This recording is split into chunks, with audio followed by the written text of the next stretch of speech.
So we often talk about securing the bag, getting those payments from our clients, but we don't realize that the bag cannot really be secured unless it's protected. And of course, that goes back to your client contract. So in this video, I am going to be talking about some of the mistakes we make with our payment policies when it comes to dealing with our clients that keep us from actually making sure the bag is secured. My name is Liku Amadi, founder and attorney of Anasa Law Firm, where I work with consultants, coaches, and expert service providers to help them establish a solid legal foundation for business, and that is mainly contracts. Why? Because our client contracts are the foundation of our client relationships. We, as the business owners, are responsible for laying out those terms and letting the client know this is how our relationship is going to go. These are the rules, these are the boundaries, these are the terms and conditions. So we need to have our client contracts tight in order to not just stay protected, but have the best client relationships possible to keep that business coming back so we can continue to secure the bag and make sure the bag is protected. First and foremost, this is not legal advice. This is legal information for educational purposes only. If you need legal advice, please talk to an attorney one-on-one to make sure your needs are met. Now, we are going to jump right into these mistakes. I have several for y'all here. So please take notes. Please think about, while you're listening to this, think about some of these mistakes that you may be making. Go back and read your contract. What does it say about payment? If it says you need to pay me this amount by this date, by this method, that may not be enough, right? Business is unfortunately never that simple. We need terms and conditions around the various things that can happen when it comes to payment, because either you or a business colleague have experienced trouble with payments when it comes to refunds, chargebacks, people ghosting you on payment. One of my pet peeves is service providers putting themselves in a position where they're doing work that should have been paid for, or they're doing work without being paid. Now you're frustrated because you're not only giving all of this time and labor and energy, but you're also putting yourself at risk without getting paid. So again, let's jump into these mistakes. Number one is not having a way to deal with refunds. How do you deal with refunds? Maybe you've never experienced having to give money back to a client after they already paid you, but there are several circumstances that come up where a refund might come into the question, whether it's personal, professional, it could be justified to you, it could not be justified to you. People are going to ask. When it comes to money, somebody's paying you thousands, tens of thousands of dollars, and they're like, you know what?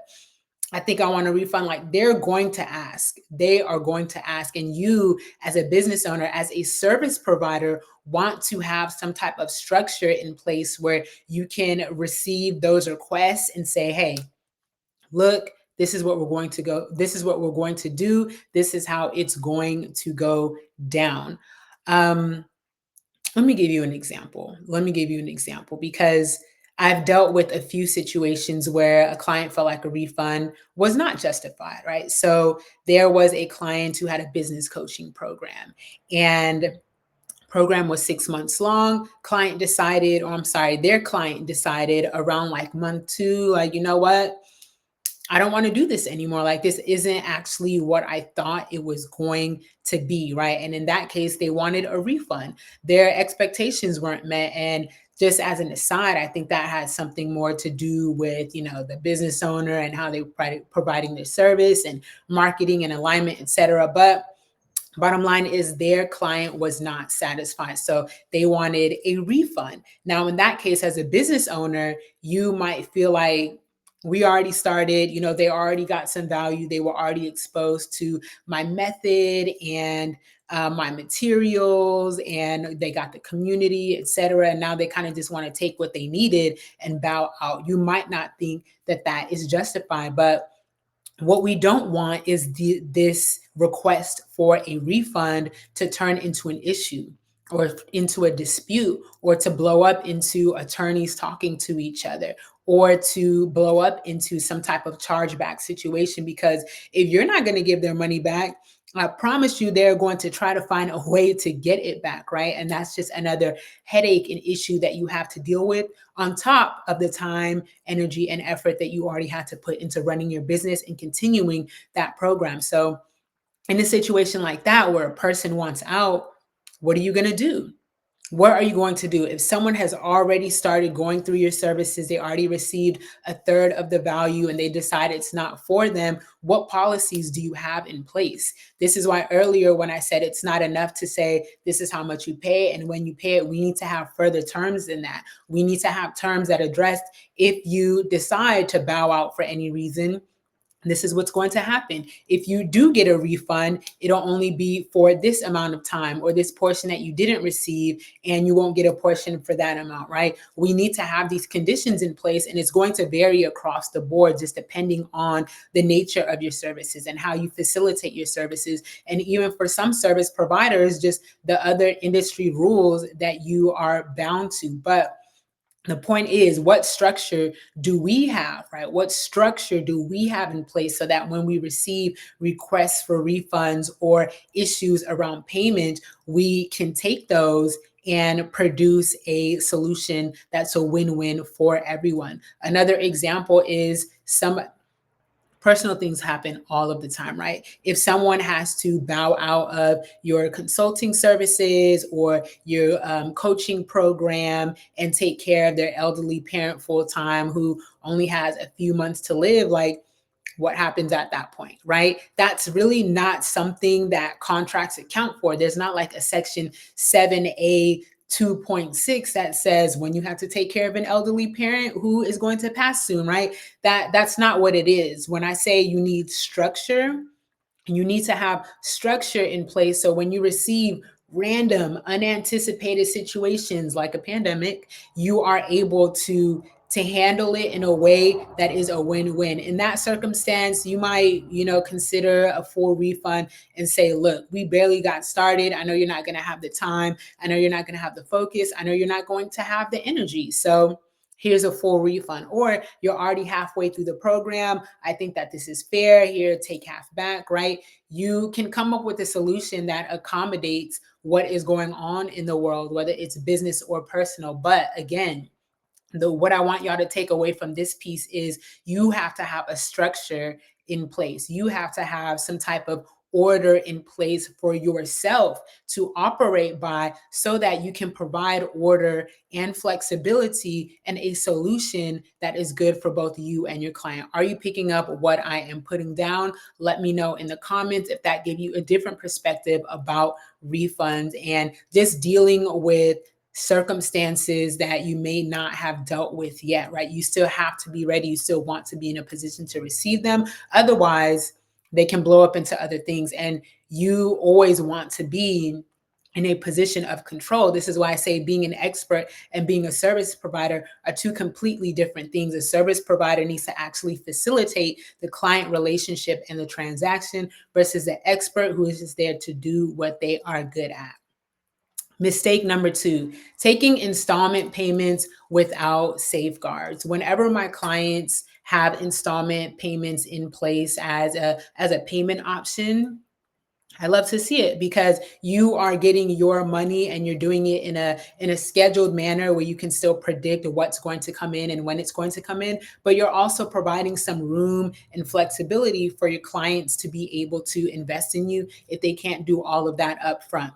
The mistake that is made is not tying some of these payments to the work that you do. And that's what I mean when I say a lack of safeguards. You always want the payment to be tied to the work. You don't just want to be in a position where you're working.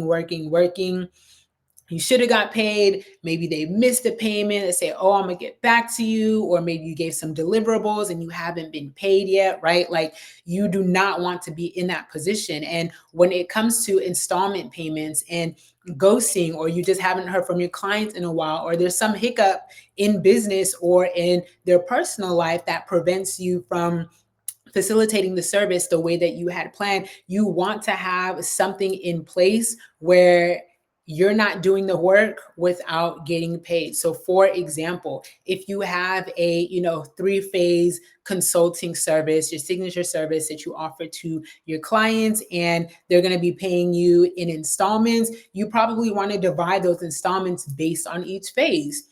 Let's say it's 3 months, right? Month one, pay the first third, you do the service for that month, whatever that part, that phase one is supposed to consist of, you get that done. Give them the deliverables, have those meetings, turn over any documents, etc.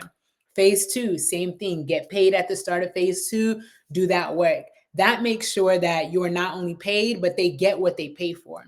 And in the event that, let's say, they skipped payment two, or they had to delay payment two, or something just happened where you're not getting payment two on time, you don't have to do the work. And this is in most circumstances, by the way, right? Make sure you get the one-on-one legal advice you need. But what I say what I mean when I say you don't have to do the work is you can condition continuation of services on the receipt of payment, right? Like, hey, installment two is due on this date. And just a heads up, if we don't get it after the 7-day period that you have to pay, let's say there's a grace period in place, you may be subject to a late fee, or we're going to stop services until you make the payment. And if it takes too long for you to make the payment and our schedule is disrupted, we may need to go back to the drawing board and agree on a new schedule to move forward, right? That way you're not in a position of still rendering services and continuing to render services and give documents and deliverables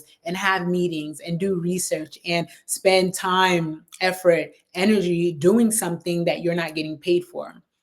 Please also keep in mind that when you are putting in this work, you're also opening yourself up to risk. You are having access to more confidential information from your clients, right? You're getting certain information. You are putting in more time, which means there's an increased potential for something bad to happen, right? So you really want to get paid what you're supposed to get paid before you continue working, because not only are you putting your work, time, energy out there, you also continue to open yourself up to risk. And for what?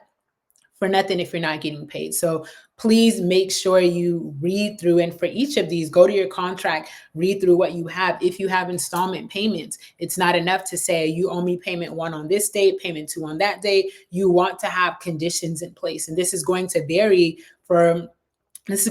business to business for every service, the nature of what you do, of course, but you just want to make sure you're not in a position where you are working, putting out work, deliverables, etc., and opening yourself up to risk without getting paid. Moving along to mistake number 3, not enforcing your payment policies. This is one that's an easy fix, but it's one I see often, and it's because people are uncomfortable. The word enforce is not friendly, right? It's pretty harsh. Not gonna lie, I made a LinkedIn post about it a few weeks ago, but just look at it as upholding your boundaries.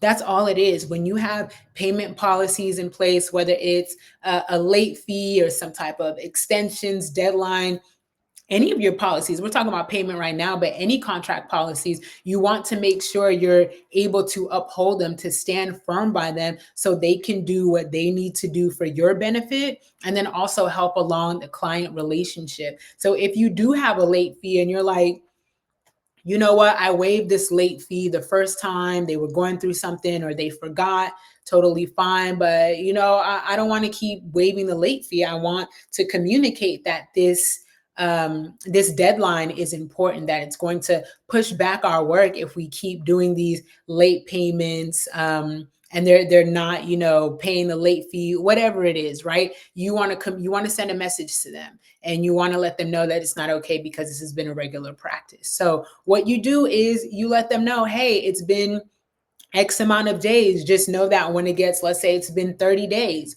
when it gets to the 45-day mark, at that point, we might have to implement a late fee, right? That'll be a reminder for them to get their payment in on time. They also signed off on it on the contract. You can have automated reminders from whatever payment processor you use. You can have reminders from whatever signature platform you use. So it doesn't always have to be you saying, You know what? Hey, you're late on your payment.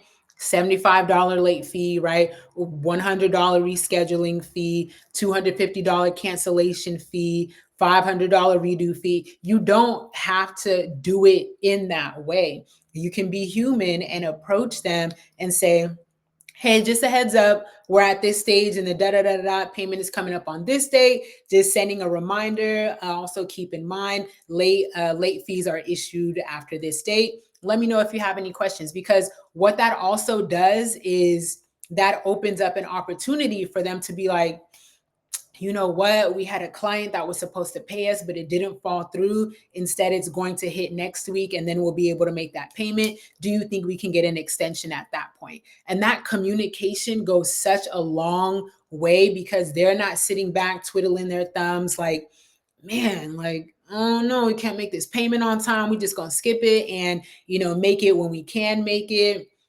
They're giving an opportunity for compromise. So now the ball is in your court, and you can say, unfortunately, Zach, this has been the third time, so we can't let that slide. But thank you for the heads up.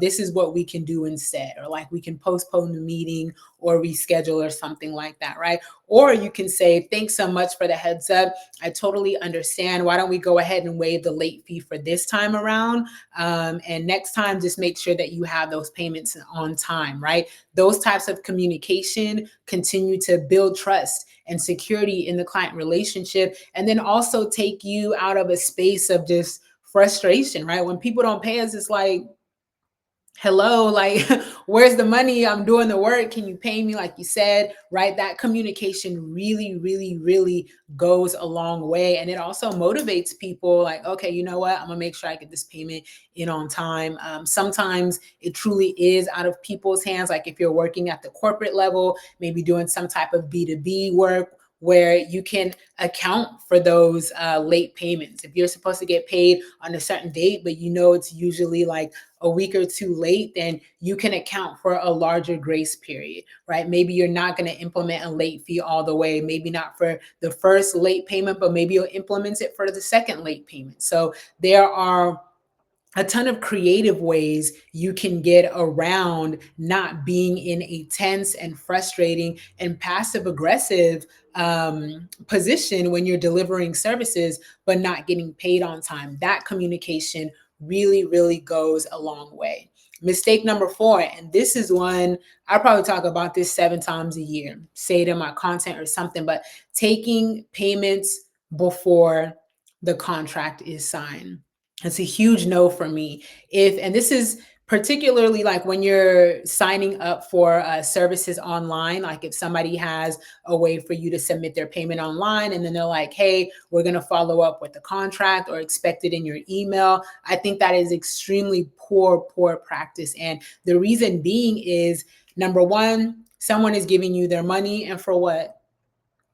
Nothing has been agreed to yet. So why do you have someone's 3, 7, 10, $50,000 investment and you haven't agreed on anything yet? At that point, you're just holding on to their money. The contract allows for them to read through and be sure as to their commitment to you and investing in this service. It gives them the opportunity to get clarity, to ask you questions before moving on. There are multiple potential clients that I've dealt with who are like, hey, can you send over my contract so that I can review it with my partner, or I can review it with my team to make sure we're all on the same page, right? I love that. I love that, because if you're not on the same page or if something doesn't make sense, then come back to me with questions, come back to me with edits, come back to me so you can make sure you have that clarity before you give me your money. Doesn't matter if it's $1,000, $10,000, $25,000.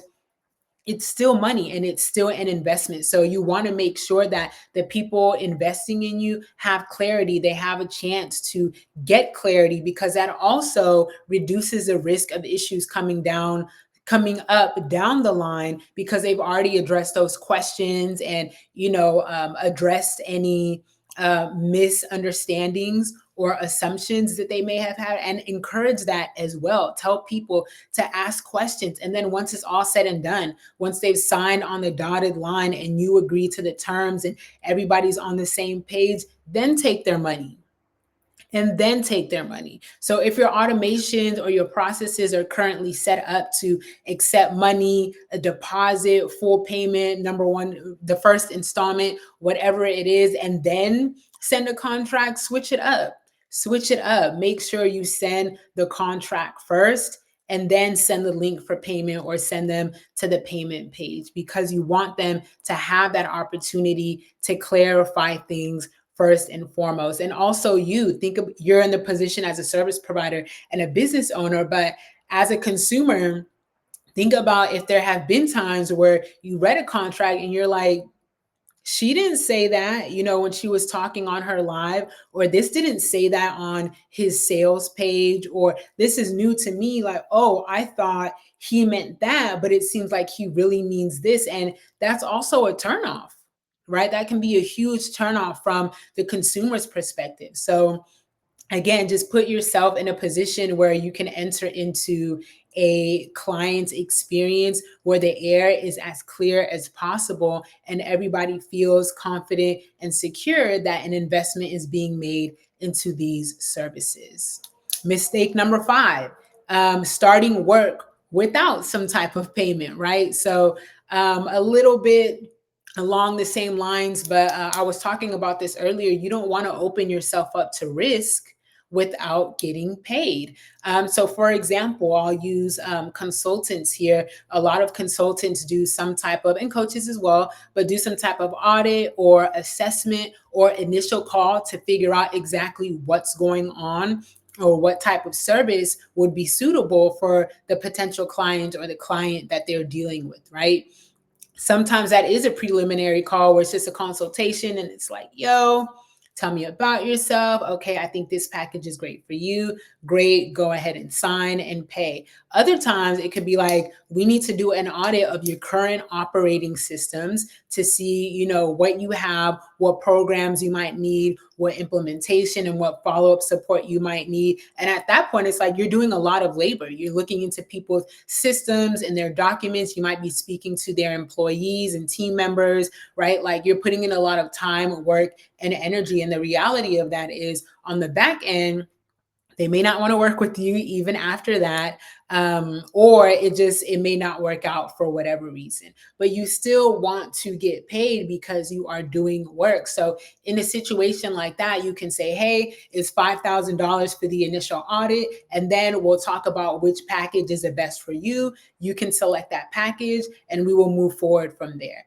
Right? But at least you're getting paid for that initial work that you've done, the reading the documents, the assessing, the interviewing, the analyzing. Like you are getting paid for that work because, again, I'm gonna keep saying it again, you open yourself up to risk, and you open yourself up to risk, period. But you want to make sure that there is some type of exchange that you are getting paid when you are doing so. So not just for doing the actual labor, but for the fact that you have access someone's intellectual property, confidential information, right? Things that they may not want to get out there to the general public just yet, things that you may need to protect yourself from down the line. So please do not do or start any type of work, even if it is an initial assessment or audit or conversation or interview, etc. You want to make sure you get paid for that time and initial labor, because you are also opening yourself up to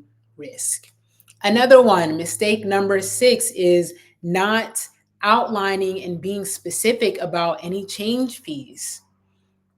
Changes happen often. That is the nature of business, right? And so when we have a specified scope of work that we've already agreed to, and we see that the scope of work may need to shift a little bit, maybe there are additional deliverables, maybe we need to add on or subtract meetings and conversations, maybe we need to really go back to the drawing board and say, look, this isn't working. We're 50% of the way through, but we need to make a shift in this way. Maybe there's an emergency that's occurring and you need to shift yourself to respond to that emergency or those changing circumstances in that business. What happens?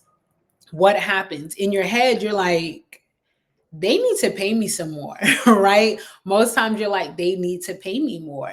But we usually don't implement that in our contracts or in our terms. Again, as the business owner, as a service provider, it is our responsibility to lay down those terms under which we're going to work together. And when it comes to payment and when it comes to changing the scope of work or whatever other conditions in there that result in more or less work, you need to have a process for that.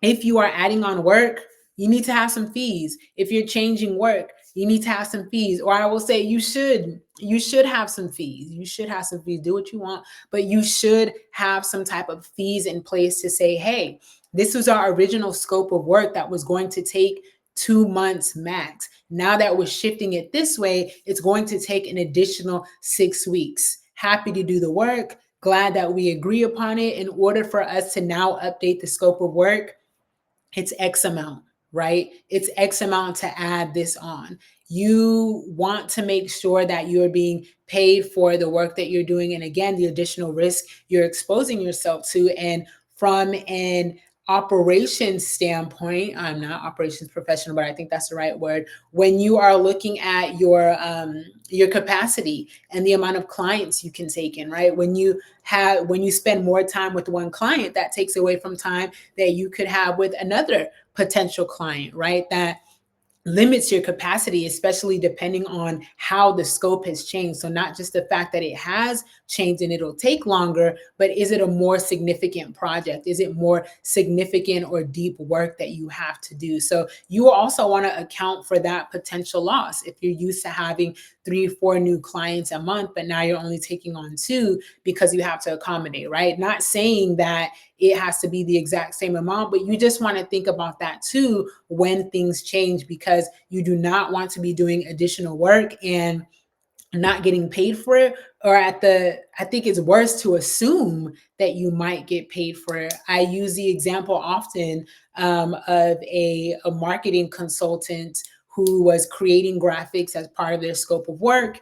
And they initially they initially agreed on them and their client 25 graphics, and the client was like, you know what, we need some more, and then so they doubled it to 50, and that was great. They loved it. However, my client, the marketing consultant, did double the work, right? And their client got what they wanted, but at the end my client sent the invoice like it's double, reasonably, right? Like that's what you would expect. I did double the work. And their client was like, well, we didn't say we were going to pay you double. And that's a really hard position to be in when you kind of go above and beyond and over deliver and expect to get paid, right? You meet their needs, you accommodate them, you expect to get paid, but you don't, because you weren't on the same page, because we didn't have the policy in there that said if anything changes, it's going to be this much, or at the very least, if anything changes, it may be subject to additional fees. Let's talk about it. Let's agree on it. And then that payment can be made. That way, you also have the opportunity to say to your client, look, this is how you need for things to change. This is how we can do it. This is how much it's going to cost. And they can tell you, yes, cool, send the invoice, or actually, no, that's not going to work for us. And then you won't be stuck in a position where you are doing work for free or just unsure about the work that you're doing, or later getting into a dispute like the marketing consultant example I just gave you. Are y'all picking up what I am putting down? And then one more mistake for you. Mistake number 7, and this kind of goes to refunds, but cancellation policies. Not having any cancellation policies, because we all know that when services are canceled, the first thing you're looking at is how much of my money do I get back, right? Like, do I get a refund? At what point do I get a refund? So what happens when you cancel? What happens when your client cancels? What happens when you both have to cancel due to circumstances that are outside of your control, like a pandemic, right? Where you just can't make the work happen. What happens when people cancel?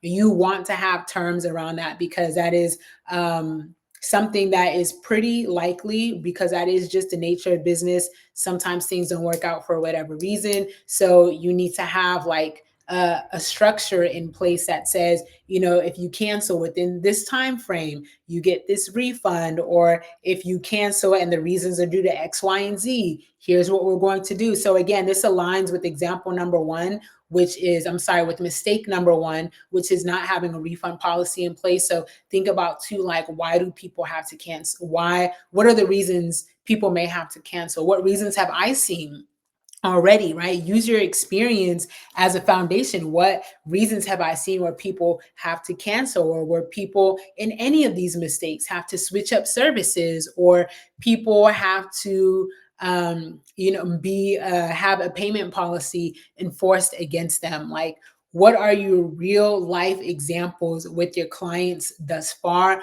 Where have these mistakes been present, and what would you like to see instead? What would you like to see instead? Those are the policies that are going to get rid of these mistakes, or help get rid of these mistakes, and provide more structure so you can show up as the service provider in your client relationship, and really guide your client through or away from any type of friction that may come up with payments. These are the type of things that we are going to be talking about in the client contracts workshop, happening October 14th through the 17th. We are going to be talking about protecting your business, legally protecting your business via the most important document, the one that allows you to get paid, that is your client contract. How to minimize and eliminate risks using your client contract. We're going to be talking about how to position yourself as a service provider so you can further minimize and eliminate risk, and make it easier for you to create policies and structures to see your client through and to the results that they are investing in you for. And we are also going to talk about how, when you have your legal ducks in a row, you can propel your business forward faster towards your goals, or open other doors that you didn't know were available, simply from having your legal protection in place when it comes to your client contracts. Registration is open, seats are limited. We will be going for 1 hour each day. If you can't make it live, recordings will be available. And if you register for VIP, recordings will be available for an extended time, and you will get 1 hour of a bonus group Q&A session with me to answer questions that you've had throughout the time, or general questions when it comes to legal protection and your client contracts. Go ahead and register. The link is in the description of this video, and probably down in the comments. And let me know if you have any questions, or if you question whether this workshop is right for you. I will have an answer. Just send me a message. That being said, please go read your client contracts. It is the best thing you can do to protect yourself. Remember that you will always be the one to know, like, this doesn't feel right. This doesn't sit right with me. I'm not sure about that. And you always, as a business owner, you want to have that type of radar and pulse when it comes to using the most important document in your business, which is your client contract. I will see y'all on the next live.